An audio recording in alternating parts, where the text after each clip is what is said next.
कागभूषुंडी जी हमारा झोला झमघर लेकर के चलते थे। आइए महात्मा, आप आए हो इस समय हमारे अवध में चारों ओर आनंद है, हमारे राजा को चार चार लाला भयो है। अरे ये तो बड़े जागे हुए महात्मा हैं, महापुरुष हैं। एक ज्योतिषी आया है जो देख करके भविष्य बता देता है। मेरे प्रभु इतना रो रहे हैं, रुदन कर रहे हैं, भक्त प्रतीक्षा करे, राघव रोए ना। दासी ने कागभूषुंडी जी को रोक दिया, कहा रुको रुको, इतनी दूर से मैं आपका झोला झंगड़ी उठाया हूं, यहाँ पूरी सब्जी खाने के लिए आया हूं। एक रहस्य बताता हूं। क्या?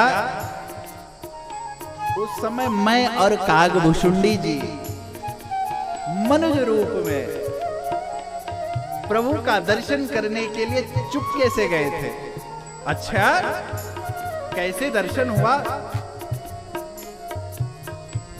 मां, मैं उस समय ज्योतिषी का वेश बनाया और ज्योतिषी के साथ साथ कागभूषुंडी जी हमारा झोला झमघर लेकर के चलते थे।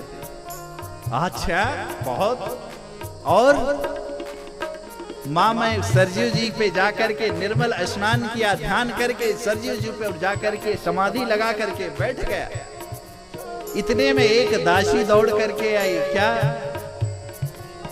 आइए महात्मा, आप आए हो इस समय हमारे अवध में चारों ओर आनंद है, हमारे राजा को चार चार लाला भयो है। अच्छा, आप महात्मा? कागभूषुंडी जी ने परिचय दिया, ये कोई साधारण नहीं है, परम ज्योतिषी हैं, त्रिकालज्ञ हैं। अच्छा, दासी ने अपने बच्चे का हाथ कहा देखो थोड़ा, तो बताया, सब बता दिया। अरे कौन है तुम? त्रिभुवन गुरु हो। अरे ये तो बड़े जागे हुए महात्मा हैं, महापुरुष हैं। दासी दौड़ करके राजमहल में गई।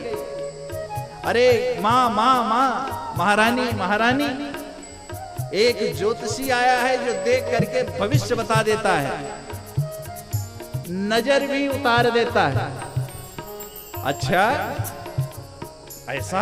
हाँ माँ, अद्भुत है। जाओ बुला लो, मैं अपने लाला की नजर उठवा लो। इधर मेरे प्रभु इतना रो रहे हैं, रुदन कर रहे हैं। मां ने कहा मेरे लाला को नजर भी लग गई है, देखो कितना रो रहा है, इतना तो कभी रोता नहीं मेरा लाला। आवाज मेरे प्रभु रोए। क्यों रोए? क्योंकि भक्त बाहर खड़ा है और प्रभु रोए ना, भक्त प्रतीक्षा करे, राघव रोए ना। मोते अधिक संत,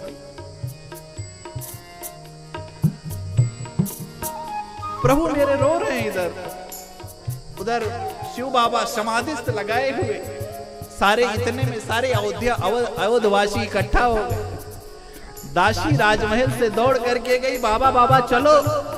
बाबा मेरे हर्षित हो गए। क्या? कि आज मैं अपने आराध्य को नयन भर के देखूंगा। कनक भवन सरकार के उस प्रांगण के गेट पर जैसे मेरे बाबा पहुंचे, दासी ने कागभूषुंडी जी को रोक दिया, कहा रुको रुको, राजमहल का नियम है, यहां पर एक ही आदमी जा सकता है। बाबा ने कहा ठीक ठीक है, इनको यहीं बैठने दो, यहीं पूरी सब्जी खिला देना। कागभूषुंडी जी ने कहा बाबा, इतनी दूर से मैं आपका झोला झंगड़ी उठाया हूं, यहाँ पूरी सब्जी खाने के लिए आया हूं। कहा अच्छा रुको, कुछ उपाय करता हूं। दासी से कहा देखो ऐसा है, मेरी उम्र हो गई है, मैं वृद्ध हो गया हूं, मैं देख नहीं पाता हूं हस्तरेखा। तो कहे देखते तो यही है। तो कहे अच्छा ठीक है, ये देखते हैं, तो आप यहां बैठो, यही अंदर चलेंगे। कागभूषुंडी जी ने कहा ठीक है बाबा, आप यहां बैठो, पूरी सब्जी खाओ, मैं देख के आता। बाबा ने कहा अरे तुम हमारा अभी तक तुम भाग्य। अरे तो कहे बाबा जब आप देख नहीं पाते हो, दासी कह रही है, तो कह रही बैठो ना, जा रहे हैं, भूषुंडी जी देख करके आएंगे। कहे भाई देखो, देख तो ये लेंगे, रेखा तो ये देख लेंगे, लेकिन रेखा का भाग्य फल जो है ये मैं ही बताऊंगा। तो कहे अच्छा ठीक है, फिर दोनों चलो। और इधर मेरे प्रभु रुदन कर रहे हैं। जैसे ही बाबा भूषुंडी जी के साथ प्रवेश किए, वाह मेरे परमानंद प्रेम सुख फूले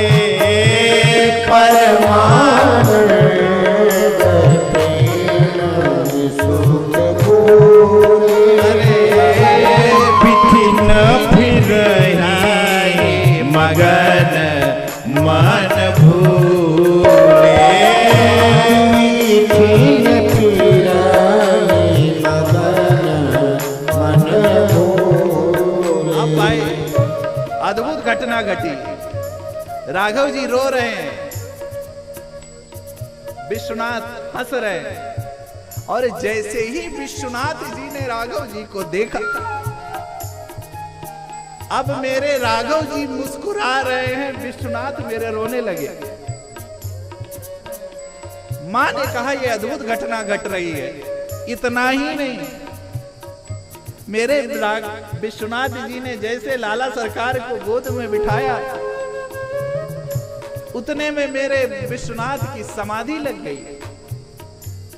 काकभूषण जी देख रहे हैं तो देखते ही रह गए, वो पलक ही नहीं झपक रहे हैं।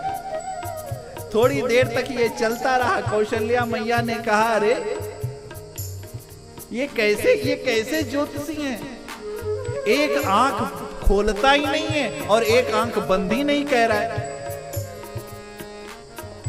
नजर तो उतार दिया, क्योंकि ये चीज तो हो गई जैसे मेरे राघव को, मेरे लाला को लिया बाबा ने, तुरंत राघव रोना बंद कर दिए। हाँ, बाबा रोने लगा। तुरंत मन ही मन मुस्कुराए मेरे प्रभु।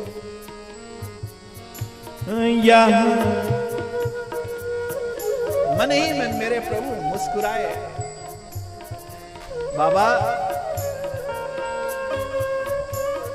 इतना सुनना, मेरे बाबा लाला को लेकर के उसी बिहारी जी के कनक भवन सरकार के आंगन में मेरे शिव बाबा नृत्य करने लगे। इतना नृत्य किए। आज सारे अवधवासी जो भक्त वत्सल थे, आज देख करके इस लीला को, मेरे बाबा ने कहा ये चरित्र तो वही समझ पाएगा, कौन?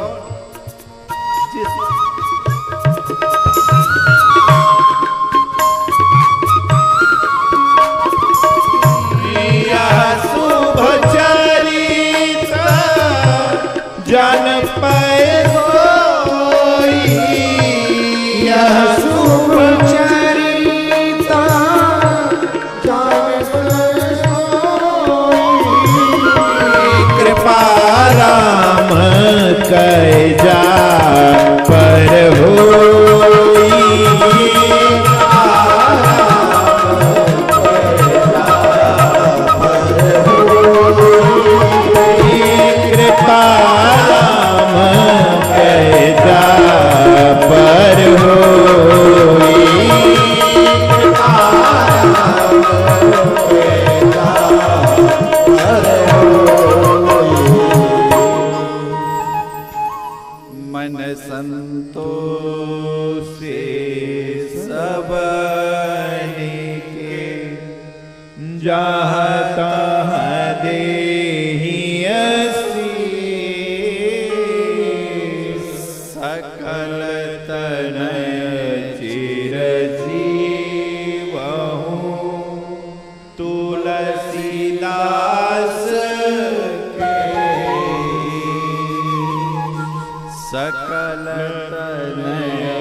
बाबा तुलसी